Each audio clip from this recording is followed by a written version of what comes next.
Hi, I'm Professor Beck Strah. And I'm Professor Eric Bronson. And this is Prison Breakdown. 2, 3, break! Hate to spoil his fun, but we're gonna bust out of here. 2, 3, break! I'm locked in here with you.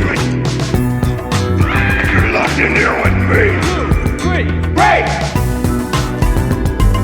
I can honestly say I'm a changed man. No danger to society here. God's honest truth. 2, 3, break!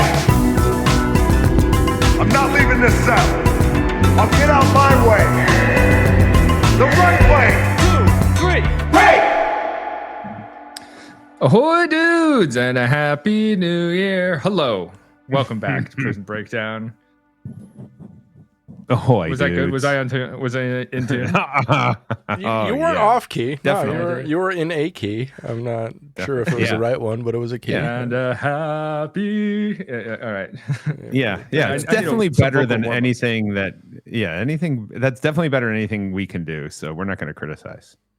Oh, but I'm just going to tell them that for now. Producer Britt is Producer Britt talented with that voice. Got some pipes. I might be able to sing a little bit on key sometimes. Yeah. Do you want me to do my Happy New Year? Yeah. Do yours and then you can replace mine with yours. Happy New Year. You went from new to year too fast. I couldn't keep up for harmony. Oh, I'm sorry. That's all right. We also got a little bit of latency on here, so it's not easy to harmonize on Zoom. Yeah. It wasn't made for that. Most bands don't practice on Zoom, just so you know. Especially a cappella groups. Yeah. It worked so well during quarantine. Yeah, what if we start a Zoom-based band and we're only Zoom-based? Like we only play Zoom concerts, and everyone just knows the exact latency. So they just get on time. No, that's not possible. Well, that's what I was going to say. The timing is always off. Yeah. Everybody coming in at the wrong time. You come in at beat 4. I'm supposed to be in at 6. I think we could do it. Nobody's asking for it, and but it's not been done. No. Mm-hmm. Well, that's why they're not asking for it. Once they see what we can do, then they're going to beg for it. Sure. Yeah, give them our slop. I think that the beggars deserve us, and I think that we're more performance art than like a good band. Yeah, definitely. More maybe a shock type of group. That I don't think there's any high quality, anything coming out of this group, but other than shock and disaster. We have a podcast that is it is. I'm sure we're like the best, if not one of the best prison podcasts. Definitely. Ear Hustle's better. Definitely the most educational. Yeah, but most educational prison-based podcast. That's true. You're right. Ear Hustle is pretty better than us. Yeah, they do a thing that we can't. Yeah, they got better funding though. They got NPR bucks, dude. We're a pirate ship, right? Yeah, we're floating around at sea. As far as our funding, I would like to thank our sponsor, Roger Williams University School of Justice Studies, for sponsoring this year program. You. Yeah. Thanks, Roger. Ahoy, dude. Ahoy. Yeah. That jolly Roger Williams University offering majors in criminal justice, legal studies, forensic science, sociology, anthropology, international studies, political science. Man, there's all kinds of good stuff. These are good majors. Great. If I was going back to school, I think I wish that I would have had a Roger Williams University as my undergrad. Like, I could use a professor like me. I would get along definitely great with me as a professor. I would sit in the back of your classroom and mock the living shit out of you, but I would love it.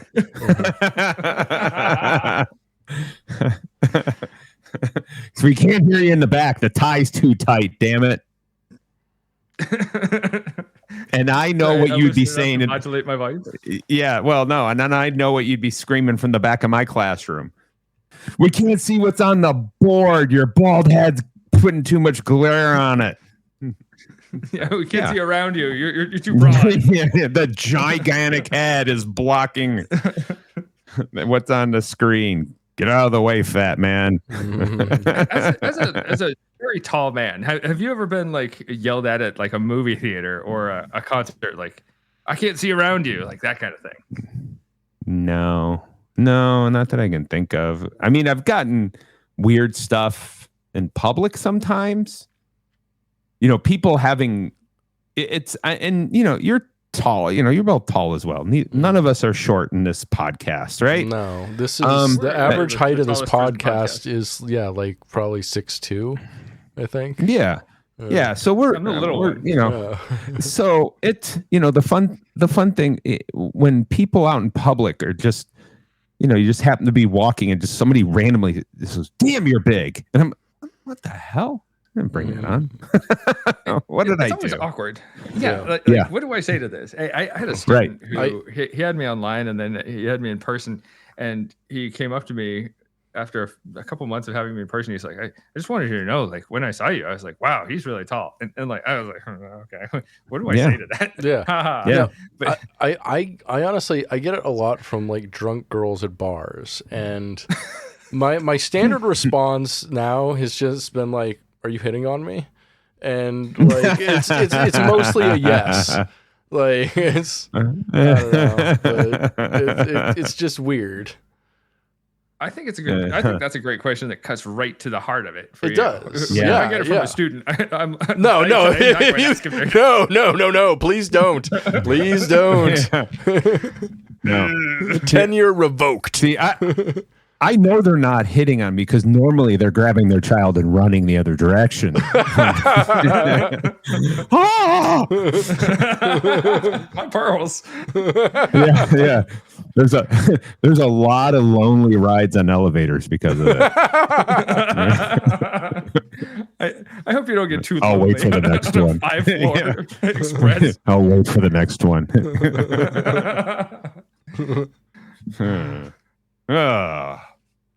All right. So, Professor Strah, what do we have for us today? What's in the hopper for the day? Yeah, what are we talking about? Shall we move on to the main event? Main event. It's the main event.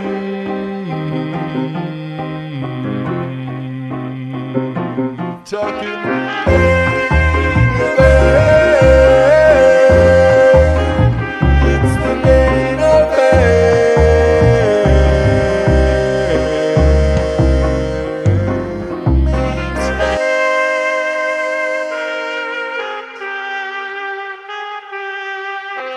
All right. So today we are talking about manipulation and how inmates will select their victims. It's an important process. The whole manipulation process starts with observation. It starts with victim selection. And you can think of it like shopping, right? You want the best item for your money, the most bang for your buck, the best return on your investment. So if I go shopping for a CO, like I'm an inmate, I go shopping for a CO who's very by the book.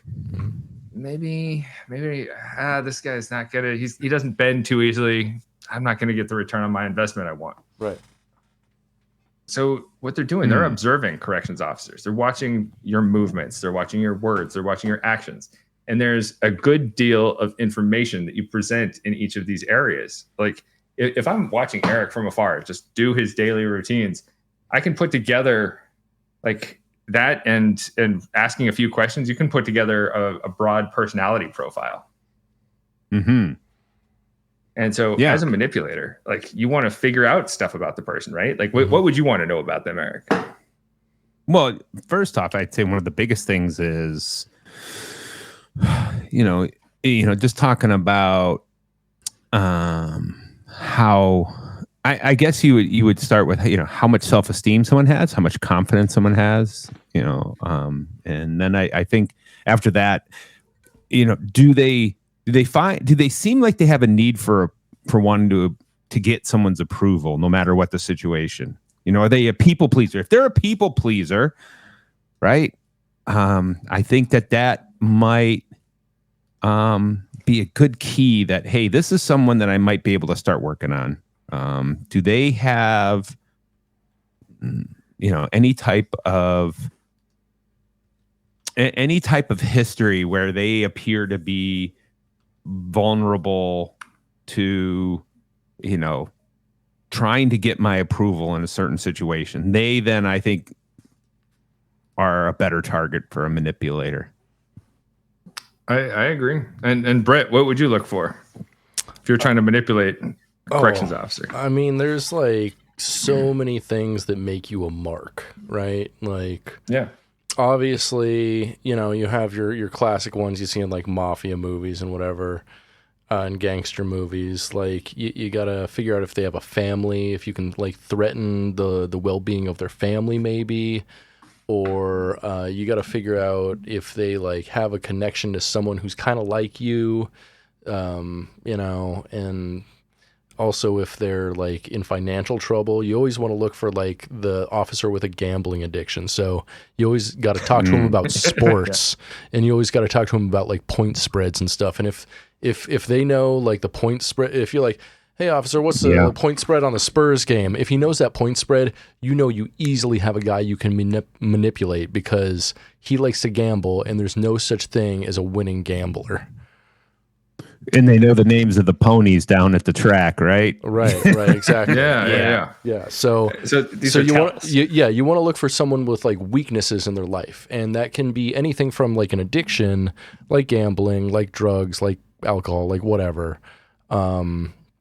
And also, if you can tell if they're doing something wrong at work, like you can tell who the alcoholic officer is, and you go up to him and be like, I know you're drunk at work, and then you can manipulate him easily because you know his secret. Like, you look for people with secrets that they don't want revealed.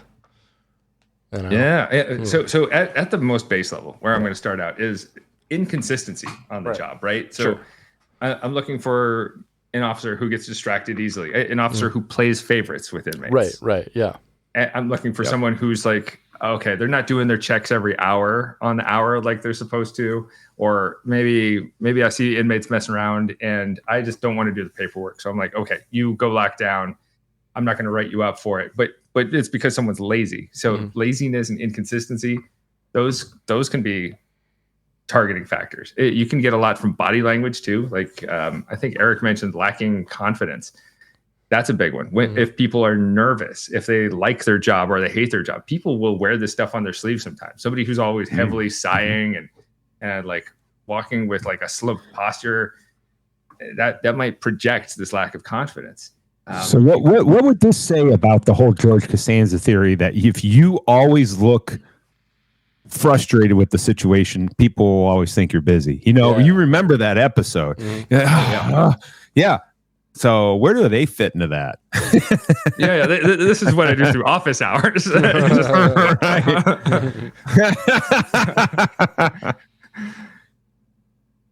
So that's a good point.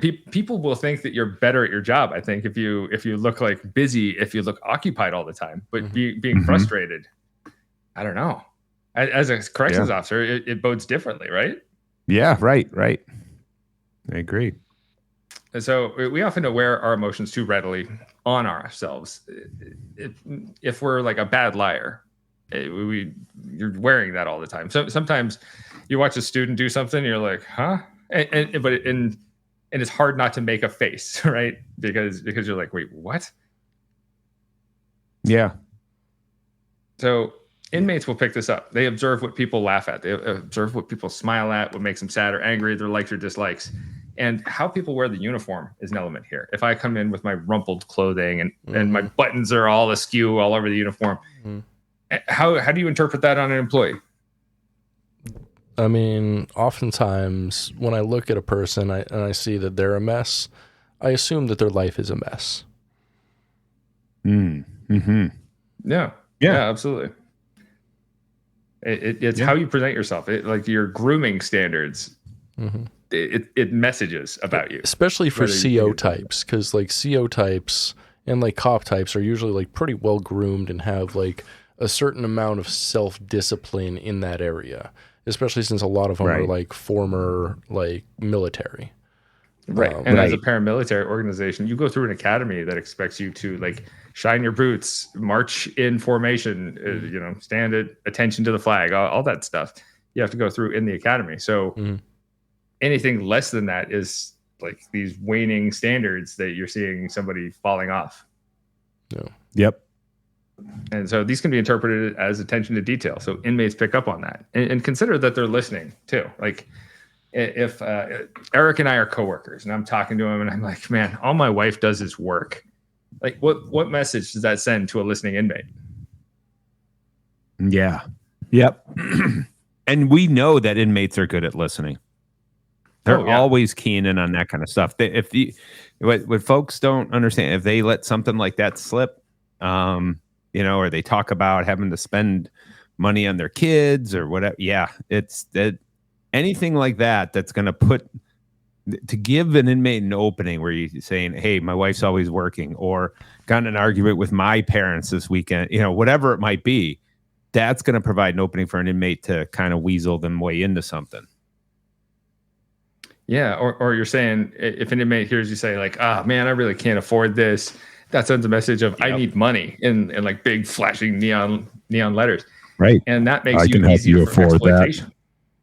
Right. Yeah. Oh man, what if I could offer you a loan, say something like that? Or it's these hidden messages that get delivered in our conversations that may not be us explicitly saying, I need money. But if I say all my wife does is work, that can send a message that like, maybe I'm lonely, or my wife is not attending to the needs of our relationship, something like that. Right. And so inmates can try to hone in on that. So hidden messages. And this also goes for our general coworker interactions. Like if I'm afraid of my supervisors, inmates see that. If I don't get along with my peers, my fellow officers, inmates are going to see that. Am I really into sports? Inmates see that, like you guys were talking about. Or we had this guy, Michael Perry, at the jail where I work. He would always carry his Bible through the jail. And so inmates see that. And inmates will try and engage you in conversation on these topics. And they will use those topics to try and build rapport. And that rapport is what they use as a springboard for manipulation. Mm-hmm. Okay. Not to say Perry did not get manipulated as far as I know. Perry, you're fine. So when you're talking to someone outside of the prison on the phone, inmates will listen to that. Just be aware of who's listening out there. That's the bottom line. Yep. Inmates might also test you to see how you do in verbal interactions. I had an inmate once say to me, hey, I like your watch. And I have a cousin who has some nice watches that fell off a truck. If you're interested, he can get you a good price. And this was said to me probably verbatim. Mm-hmm. How do you respond to that? Damn, what do you got? Any Rolex? Yeah. Yeah, I'm good right now. Thanks, man. Not looking. Yeah. You got to shut it down. You can't leave the door open for like, maybe. I also think a good response is simply just laughing at what they say. Just go ha ha ha, and just walk away. Like that. That's also like shutting someone down in a fun way that like doesn't make them feel bad, and it's like humorous, Yeah, this guy's trying to get me on the hook. Oh, this guy. Hey, you trickster! Look at this fella. And just, Yep. And inmates who engage you in conversation might bring up more personal topics. They might start with like rule infractions, but they might talk about like tragic experiences, sex, financial problems, or other subjects that buck your professional standards. And what they're doing, they're watching you. They're trying to see how you react. Like Britt was just talking about. They want to see your movements, your facial expressions, see what makes you uncomfortable, or if they can feed your ego, because that's all part of this too. They might even ask you for a favor, and your reaction to them requesting that favor will tell them more about how you respond to manipulation. Mm-hmm. So don't do favors. Don't do a favor for one inmate that you wouldn't do for every inmate there. I try to think in terms of like fairness. I can't do that, man. Wouldn't be fair to other people. Right. Yeah. No, that's a really good measure for how somebody should interact with individuals. when they're in a position of power, would you do this for all inmates, or all individuals you have power over? And if there's any hesitation, then I shouldn't do this for this one person. Yeah. At base level, it's such a good litmus test of, am I really going to spend my day outside of work delivering letters to your families? No, that's not my job, and that breaks the rules of the jail. You should just mail your letter like everybody else does. Put it in the mail slot. Inmates, another thing they do, they'll also make conditions to try and test your fortitude. They'll say something like, hey man, I know I'm not supposed to be in this cell that's not my own cell, but I need to talk to this person. So don't be surprised if you see me in their cell tomorrow. So trying to tell you in advance just to test your boundaries, and you're noticing the violation and you can respond to it and shut it down, or you can let it ride and let the inmate go through with what you know to be this like minor violation. And I hate slippery slope arguments, but this seems to be what they're looking for here. If they see you looking the other way, you're going to be in for more of that ahead. They're testing your vulnerability, and they're testing like how attentive you are to following the rules. Yeah. Now, in this book, Games Inmates Play by Bud Allen and Diana Boston, the authors suggest inmates place corrections officers into one of three categories. They're soft, hard, and mellow. And the soft employee is those who are like super trusting, understanding, they're sympathetic to inmate problems. They're so ready to help out for someone in need. It's like the social worker. And these are like good qualities, but if it's paired with an inability, like if I have trouble saying no because I'm too much of a people pleaser, like Eric was talking about, that person is just that much more susceptible to manipulation. But then we have hard employees who they're all rules all the time. There's no leeway for inmates. I'm thinking in black and white, and there's no such thing as gray area. So that's the hard employee. And then we have the mellow employee, and they're the employees who know when to be soft, when to be hard, and when to use these traits at the appropriate times. Which one did you see yourself as, Eric, when you were working in a prison? Oh boy, I don't know. I think I was so young and dumb when I was first there. Yeah, I was 21 when I was working at the prison, 22. So I was pretty naive. That's a fourth category. Yeah. But I also think because, remember I was working in case management rather than as an officer. So I didn't have to face as much of the manipulation, I guess, or the attempts to manipulate, because I was the one that could help them switch their jobs or switch their cells or apply for good time, writing up classifications, making sure that they were on track for, parole hearings, those sorts of things. So I don't know that they messed with case management as much as correctional officers. Maybe. I don't know. That's a tough one. Trying to think back, that was so long ago. That was more than half my life ago. I'm so old. Yeah, just crumbling slowly into dust. Yeah, exactly. Not slowly. It's happening quickly. So of these three subtypes, we have soft, hard, and mellow. And in terms of which one inmates focus on for manipulation, what do you guys think? Let me quiz you. What do you think inmates focus on for manipulation? The soft, the hard, or the mellow? Probably the mellow. The soft. So it's soft get focused on because they have difficulty saying no. They have difficulty taking charge sometimes. Hard because inmates know that this hardness and inflexibility can disguise weakness in an individual. Like you are so playing by the rules because maybe you don't have your own norms crystallized that well, and like your own values. You follow the rules that are laid out for you because you have trouble setting it for your own self. Mm-hmm. But the ones that they leave alone, it's generally the mellows. Yeah. Because the process would take too much time, and the actions of mellow people are more situationally appropriate. Right. And research suggests inmates are correct on that front. Like it would just take too much time, so they're just going to leave the mellow people alone. And honestly, I think like mellow people oftentimes have a lot more self-confidence, which is why they're mellow. Yeah. and so they're not so easily phased and deterred.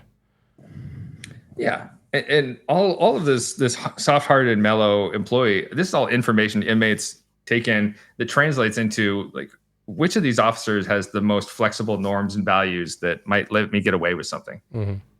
And then they test this. And so the book lays out this idea, this test of limits, where inmates will test to see how far they can push, bend, break, or circumvent boundaries before an employee takes action. So how far can I push this employee before they're actually going to write me up? And there's also something called a fish test, where inmates request minor items that the employee is not supposed to give out. Hey, can I have a paper clip? You're not supposed to give out a paper clip to an inmate. Yeah, you can pick lock with a paper clip. Come on. Right. Well, you know what? Because I know I had an inmate try that. He was asking for me to bring in copies of Sports Illustrated. The swimsuit issue, or we're talking. Yeah, that's what I'm saying. That's what I'm saying. Regular issue. Hey, when you're done reading those each week, can you bring those in? And it, you think, okay, what's the harm in that?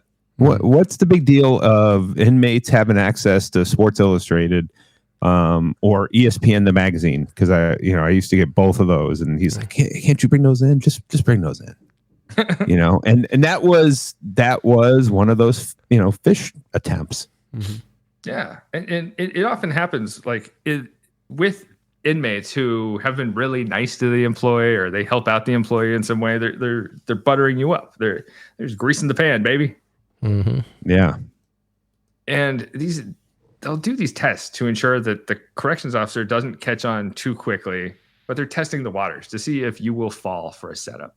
And this brings us to our next section, the tools that inmates use for a setup. So the first tool that inmates use, they use the support system. They give you praise to befriend you. They want to develop the sense of togetherness. It's breaking down this us and them that we have between like the inmates and the corrections officers, this dichotomy that we have between inmates and staff. They're going to fluff you up. They're going to tell you, Bronson, you're so good at your job. You have such good ideas.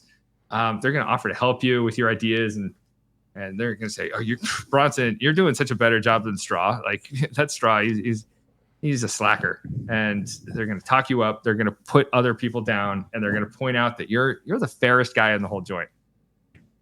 Yeah. And that's what I need to hear from a fluffer inmate. The whole idea, they want you to feel special. They want you to feel obligated to them because they're so complimentary, and they want you also to feel like, hey, Bronson, you're so good at your job, but like maybe it's because you're so good at your job that Beck and Britt, they don't understand you. Like they want you to feel like you can't understand the people you work for, but you can count on it. You can count on that inmate. That's right. And hey, that inmate might do something where they're gonna, hey, you know what? I really respect what you're doing because you are so fair. I think I'm going to say something to the lieutenant or the captain, or let the upper folks know how good it is that you are at your job. Yeah, you're the fairest in all the land, and it's all supposed to culminate in you giving the inmates contraband, something they're not supposed to have. And then they use that against you, and then they hold that over your head until you bring in something else that's more damning than the contraband you brought in the first time, like drugs or a cell phone. So that's the first tool inmates use for setup. That's the support system. Inmates also use empathy, though. Sometimes we see an inmate is doing the right thing, and as staff, you think like, hey, this guy's all right. And inmates will covet that attention. They might lie to protect that attention. And if I'm an inmate who realizes a corrections officer has any kind of emotional attachment to me, I can make these requests that are difficult for them to refuse. The whole basis of empathy is this shared understanding. We've had shared experiences and these vicarious experiences of like feelings, thoughts, or actions or attitudes. And we identify intellectually in areas with certain other people in real life to form a bond. So inmates can do the same. The book likens it to this idea of like, oh, I'm a hunter. I see another hunter and I identify with this person because we're both hunters. You and I are non-smokers, so we think alike on the topic of smoking. But the idea behind this is the inmates treat the corrections officer like a teacher. They're the students. They act fascinated by your knowledge. And in general, two people who think alike can form mutual respect because they see good qualities in one another. And inmates are seeing that idea, and they're essentially saying, hey, I'm just like you. I made a mistake and they caught me, but you and me, we're the same, buddy. And so that's them using that to draw closeness to you. Did you ever experience anything like that? I didn't get too much of that, but any of that, an attempt to employ positive reinforcement, where it's that superficial charm or superficial sympathy, unnecessary praise, or hell, even excessive apologizing in a situation, I think can really, open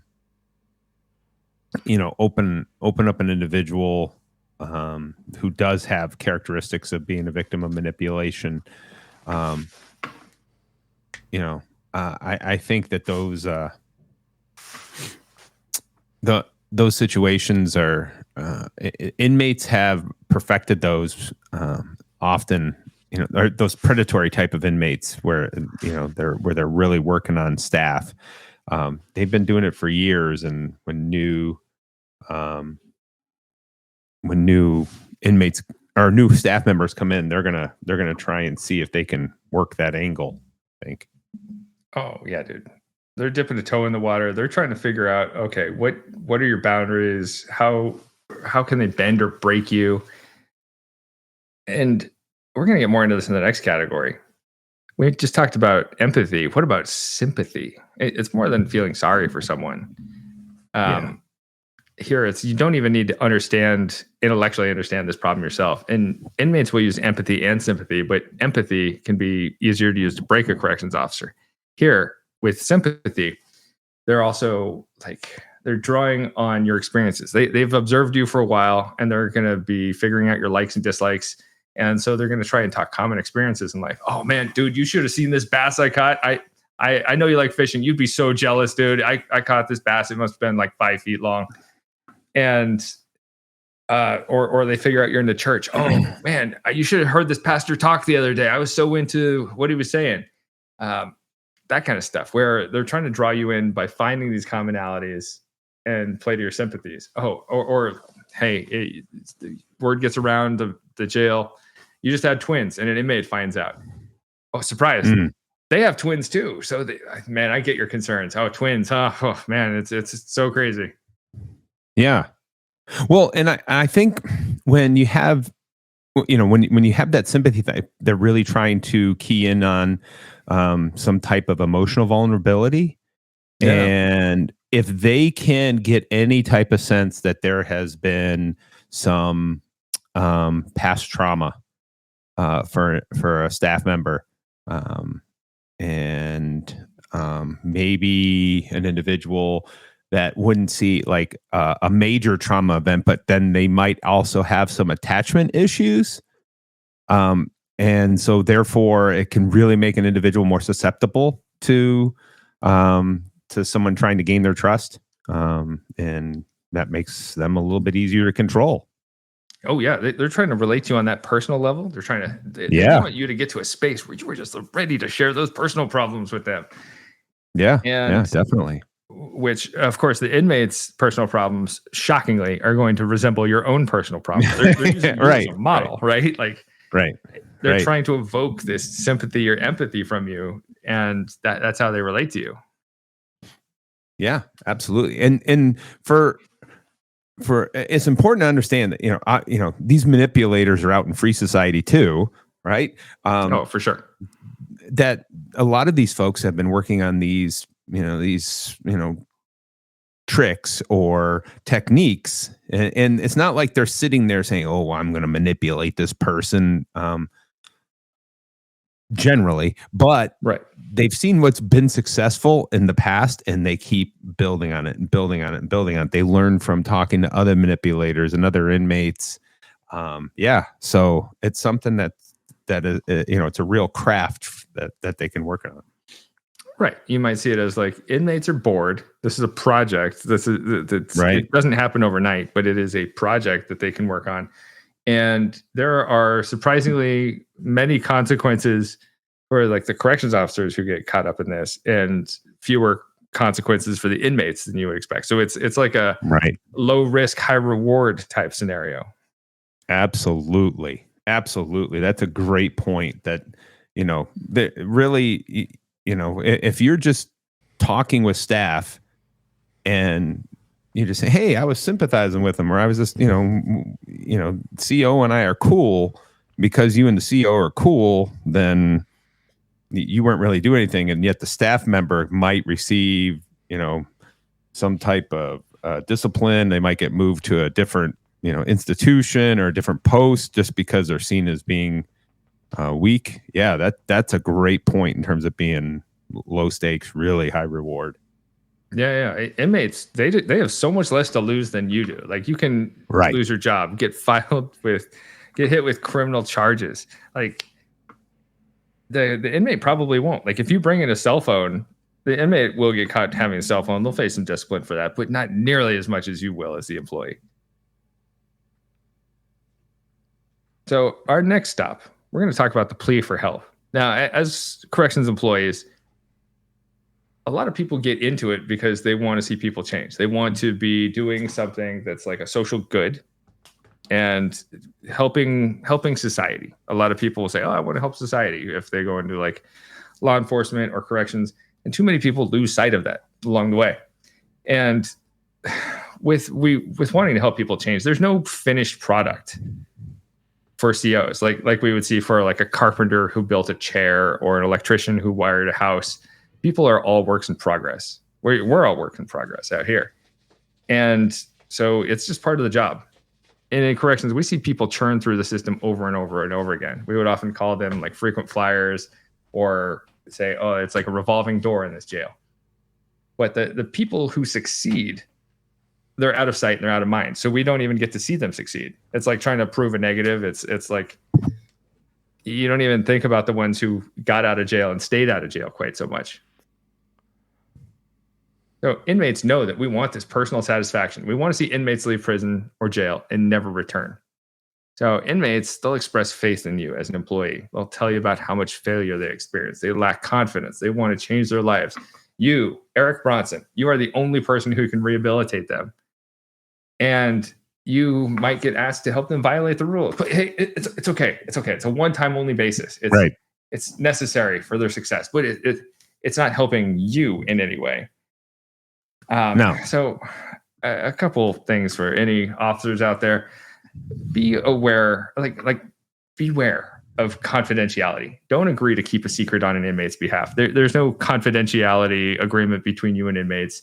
And if inmates ask for confidentiality or something going on in their lives they need help for, and they're sincere, they should and will welcome aid from like a counselor, a therapist, a doctor, a clergy, whoever. That's not you. It's not your job to like be their confidant and friend. It's in fact, it crosses too many boundaries. So if you offer these things, if it's a setup, the inmate will find someone else who won't give them up as easily, who won't transfer them down the line to like, oh, let's have you talk to the pastor, or let's have you talk to the therapist. So should this happen, just, hey, what are the appropriate channels? I shouldn't be talking to inmates like this. And that doesn't mean you can't be cool with inmates. It's fine to be cool with inmates. Just don't be too cool with inmates. Yeah, but having someone, having senior staff, having correctional officers that are, have been there for a while, help newer staff recognize what's that line. having a good understanding what the line is, so that they're not getting manipulated or getting too close or chummy with an inmate. That's important. Yeah, and it was an interesting line to walk when I was teaching. Like domestic violence classes, because inmates are expected to open up in that class. They're expected to talk about personal details in their lives. I'm not asking them to talk about their crime specifically. That's not my concern. But I'm asking, like, people would talk to me about like trauma that they endured as a child and traumas that have occurred throughout their lives, because it's relevant to how they act now. And And so I'm there to listen, but it's in that capacity. It's my job because I'm not a corrections officer anymore. And so it's okay. And I'm not there to like hold their hand and console them, but I can say like, hey, that really sucks, man. Like, and I'm there to listen as part of the job and then offer some guidance, not on everything. I'm not qualified for that, but, and as far as it pertains to domestic violence and relations, yeah, absolutely. We can talk. Now, there's also something called the we/they syndrome. So inmates listen. Inmates hear employees talking shit about other employees. They might overhear me talking shit about a stupid employee. I've told you many stories about working with stupid people who I hate, and you, as have you. So an inmate might overhear me talking about an employee I hate, and then take that information, go to that employee, and inform them that I called them stupid. And then shower the stupid with compliments. So say you're a stupid employee that I was complaining about. Inmate overhears me talking shit. They go to you and they're like, hey, Britt, Strah is wrong about you. He doesn't know the real you like we do. He's treating you like he treats us. He treats us poorly. What are the inmates doing there? Like, what's their angle? Oh, they're trying to play you against each other, make you feel like you're an insider. Like you can trust them because they're divulging like, sensitive information to you. Oh, totally. They're separating us as staff members. They're separating staff they're separating staff from other staff, pitting us against each other. They're turning this like us versus them binary that we have in prisons and jails where it's officers and inmates. They turn that on its head, and they're pulling a corrections officer into the opposite camp. They want their potential victim to turn to inmates for ego support. And so that is an approach that they can take. And they might also take another approach to dwell on a cause like racism or hate. And if you have a racial or ethnic background similar to theirs, they might try to identify with you in that way and be like, oh, nobody understands us Italian guys. Like nobody else in this prison. Yeah. So that's another approach that they can take is using race and ethnicity to build a bond. Now, our dear comrade Eric Bronson has taken off. Has fallen. Bronson has fallen. Yes. So, what do you say we tailor the episode and cut it here, and we can finish up talking about these methods inmates use for manipulation. We'll finish talking about manipulation on our next full episode. Let's do it. Yeah. And how about we move to a section that you and I tend to enjoy? I think it's time for little movie minute. Movie minute. 60 seconds with producer Britt to talk about movies. Let's put 60 seconds on the clock. A Christmas Karen is a 2022 movie that's a take on the Christmas Carol, but with, instead of an Ebenezer Scrooge, a Karen. Yes. Written and directed by John Pinkowski, who's directed some other stuff, including Because of Charlie and The Bourne Stuntacular. Do you know what that is? I'm so curious. It's a short film. Is this a that's stage like, show? Yeah, it's like a Bourne, like, I don't know, like, yeah, stunts from the Bourne series. I don't know. So the film follows a woman known only as Karen in the film, who is in fact a Karen. She is haunted by her former boss and 3 ghosts who show her the true meaning of Christmas through a series of moments in the past, present, and future, if Karen doesn't change. This movie was fine, with competent directing and some surprisingly good performances over a serviceable script. Big shout out to Roland Alexis, who plays a gay black ghost of Christmas past and honestly kills it in the role. Unfortunately, this movie goes a bit long, and some of the writing is a bit obvious and very, very like ham-fistedly like lib-coded. But overall, overall, I did not hate it. I would have simply trimmed off about 15 minutes of it and maybe made it a little more crass, as this movie suffers from like TV 14 or PG 13 syndrome. I felt that too. Yeah, the self-censoring. It was occasionally distracting. So overall, didn't hate it, but I didn't love it. I'm gonna give it 2.5 out of 5 soups. So I only saw the first 10, 15 minutes before wife of the pod said, I can't watch this. This is terrible. And we turned it off. But I can't force myself to watch that on my own.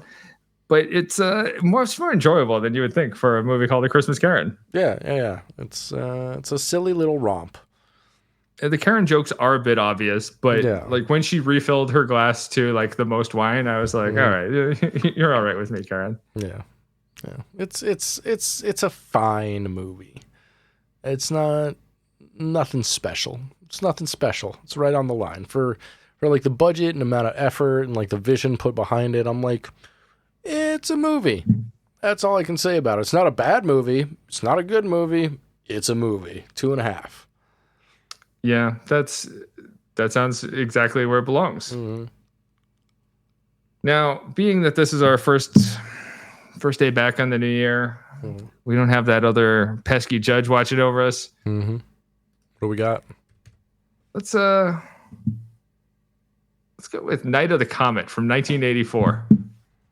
Have you seen that already? Long time ago. That's the one with like where like it's an apocalypse, but only teenagers remain, kind of. Yeah. 1984, is that right? Yeah. 1984. Night of the Comet. Okay. I watched it recently. I have thoughts. I was curious to hear yours. All right, cool. Into it. At the beginning of your review, you talked about something, and I had a story to play off of that. What were you talking about at the beginning of your review? Can you recall? The Bourne Stuntacular. Oh, yeah. The Bourne Stuntacular. I was thinking about that recently with the Indiana Jones Stunt Spectacular. We went to it when we were much younger at Walt Disney World. And I was so shocked because they choose somebody in the audience and he comes up and he's so good at all these things. And I had no idea that this was a Confederate and an employee of the Disney Corporation. A plan. Yeah, they do such a good job disguising that. Yeah, and I don't know if you saw the recent like thing that happened there at the Indiana Jones Stuntacular. Tell me about it. But the giant rock that they used to like roll after Indiana Jones in that stunt is just like a giant, really thick like yoga ball, basically. So it's this huge, thick rubber ball, and it fell off the track it was supposed to go on and started bouncing towards the audience. And one of the employees thankfully like jumped in front of it, but it like crushed him basically and like hit him real hard and like sent him to the floor and gave him like a serious concussion. Jesus. Yeah, it's pretty fucked. Wow. Well, get well soon, Disney employee and the Indiana Jones stunt show. Did you know? Were you aware that? Yeah. What's that? He was able to walk off, but yeah, was I aware that what? That these were Disney employees when you were watching obviously, yeah. All right. Well, some of us are easily manipulated into believing whatever Disney we've seen it like to. 3 or 4 times in our life, right? And like it's like the same guy every time. Oh, it's the best. But I'm thinking of the first time I saw it, where like, wow, this defies what I think normal people can do. Yeah, that was pretty special. After that, no, it's fine. I don't know why we saw it so many times. Once was enough, right? I mean, MGM Studios it's a good little park or whatever it's called now. I forget what it's called now, but we wish you the best, stunt show employees. Yeah, MGM's now owned by Amazon, so. But yeah, that's where we're at. We got anything else for the cast? One more big thank you to Roger Williams University School of Justice Studies. Heck yeah. We salute you. Thank you for your patronage. And if you like this podcast, please rate, please subscribe to the casts. And we'll see you next time on A Prison Breakdown. What time is it, brother? It is time for Lights Out.